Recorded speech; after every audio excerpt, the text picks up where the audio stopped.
A photo is a narrative, a story that we aim to tell, and there are so many ways for us to tell that story.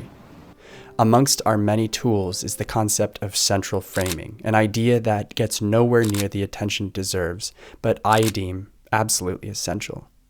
So today, I want to take some time to discuss central framing.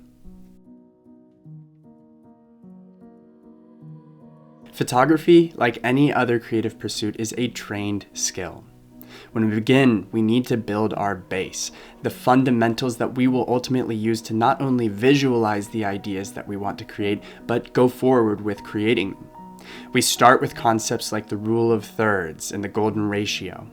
We understand the foreground, the midground, and the background, and we're taught about balance and negative space. But one idea that I think for some reason doesn't get enough attention is this concept of central framing.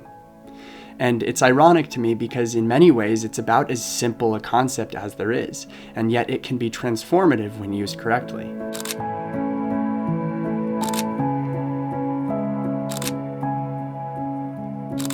I started using central framing far more often about 3 years ago because of an inflection point in my creative pursuit. I realized that my photos were beginning to lack direction, so to speak.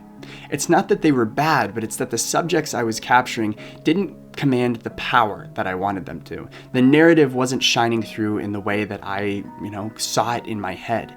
And so I started stripping my images apart and taking away rather than adding.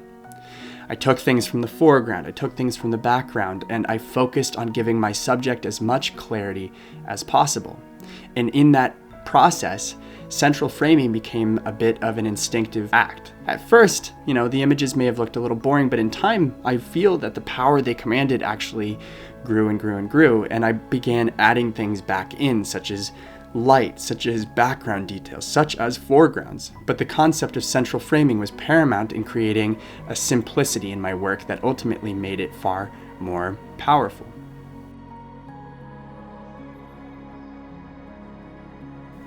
Now today I want to talk about why I think central framing is such a valuable subject. First, the effects that it can have on your work. And then second, I want to dig into the idea, the really, really important concept that composition is a suggestion. And every narrative and photograph and frame is unique. It's unique by the variables that define it. It's unique by the light around it, the people within it, everything.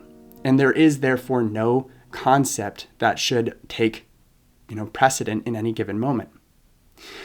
Composition is fluid, but central framing is, I think, the very best starting point we have in composition, and I don't totally understand why we don't think of it that way. So hopefully after this video, you'll rethink central framing, or if you don't, let me know down below and let me know what composition you gravitate to the most. I think that would be really fascinating.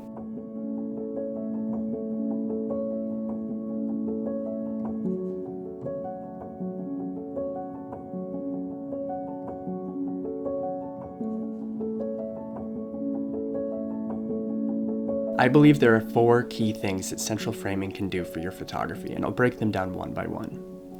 First, I believe that it makes it exceptionally easy to guide your viewer's attention. Rather than relying on compositional ratios such as the rule of thirds, or leading line elements, or compositional techniques that ultimately guide the viewer's attention, centered framing is an exclamation point. It puts the subject front and center. That's not to say that the frame won't include those other variables that may add to the narrative, but it simply adds a simplicity to it, an ease of recognition by the viewer.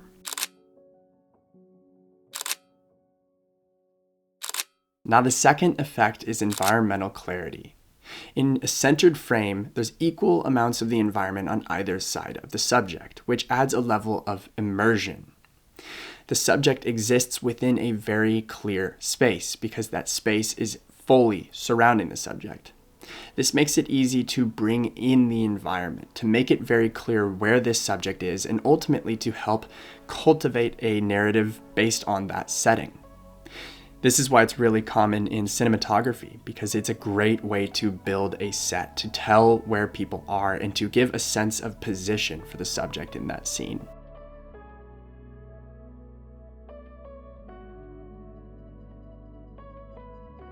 The third effect of central framing is probably what drew me to the concept the most. And that's that you can give your subject a sense of power or potency, even clarity. By putting them in the center of the frame, we're both cognitively telling the viewer that they are the most important thing in the frame, but we also have this ability to convey a sense of mass, of importance, of regality to them. It's not to say that it has to be that way. You can make a centered subject look small. You can dictate everything how you will. But when used correctly, a centered subject can be used to create an immense sense of power.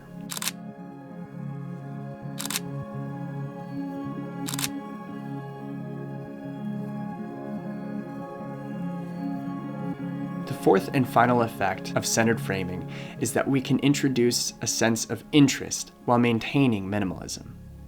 Minimalistic photography is a beautiful thing, but it can at times risk losing the narrative. A centered frame can actually introduce that little bit of interest, making the frame tell a story, let it sing. Now, with all that in mind, a centered frame is a powerful concept. It's something we can use to easily direct the viewer's gaze, to provide clarity for the environment around our subject. It's something we can use to establish a sense of power or potency, or even just interest in a minimalistic scene. A centered frame in general is something I think we don't consider often enough. And for these 4 reasons, I think we should. Now, as a final thought, and perhaps the most important lesson I can leave you with, I believe composition is a suggestion at best, and far more important than composition is the narrative in your photograph. A good narrative wins over a good or perfect photograph every single day of the week. Whether you align things on the rule of thirds perfectly or utilize the golden ratio to create perfect balance in your photograph, whether you have leading lines or elements that direct the gaze through the frame, none of those things matter if there's not something interesting in the photograph. You want a photo that tells a story, that evokes a sense of emotion or of presence for the viewer. You want them to feel like they're there because your photograph is the window you create for them to experience that scene. So before you ever think about how perfect a composition should be, think about your narrative and what you're trying to convey. And then, if you have a compositional technique that works, that fits that goal, use it. Centered framing often works for me, and that's why I use it all the time. But there's going to be times where I think you don't need to use any kind of compositional technique at all. It can be a sense of chaos that ultimately conveys the feeling of the story that you want to convey. So don't be afraid of that possibility. It's actually a very powerful one, and some of your best photographs will come when all of the rules are broken. Or if you just thoroughly disagree with what I've said today, I'd love it if you let me know down below. As always, I appreciate you guys, and I will see you again soon.